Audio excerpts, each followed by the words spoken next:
लोकसभा चुनाव के दौरान महाराष्ट्र में सियासी हलचल काफी तेज हो गई है। एनसीपी अजीत पवार और एनसीपी शरद चंद्र पवार के बीच सियासी जंग खत्म होने का नाम नहीं ले रही और एक बार फिर अजीत पवार गुट की शिकायत लेकर शरद गुट सुप्रीम कोर्ट पहुंच गया है।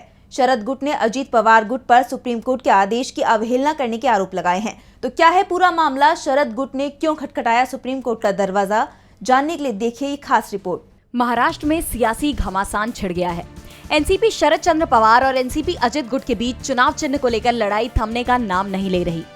एक बार फिर शरद गुट ने सुप्रीम कोर्ट का दरवाजा खटखटाया है।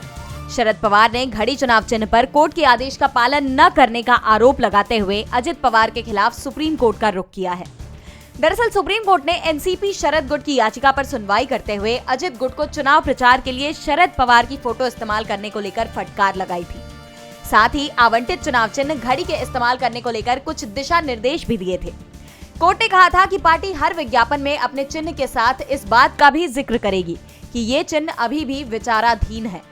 और इसी सिलसिले में एनसीपी शरद चंद्र पवार के प्रमुख शरद पवार ने सुप्रीम कोर्ट का रुख करते हुए आरोप लगाया है कि राष्ट्रवादी कांग्रेस पार्टी का अजित पवार गुट अदालत के आदेश का पालन करने में विफल रहा है कि अजित पवार गुट को आवंटित घड़ी का प्रतीक अभी भी न्यायिक जांच के अधीन था। वरिष्ठ वकील अभिषेक मनु सिंघवी ने कहा कि अजित गुट ने अदालत के आदेश का पालन करने के बजाय आदेश में ढील देने के लिए एक आवेदन दायर किया है। उन्होंने कहा कि चुनाव नजदीक आ रहे हैं और चुनाव के बीच में इसे इस तरह से नहीं बदला जा सकता।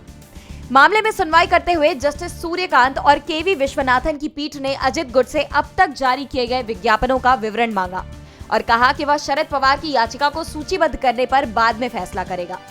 डीबी लाइव की रिपोर्ट।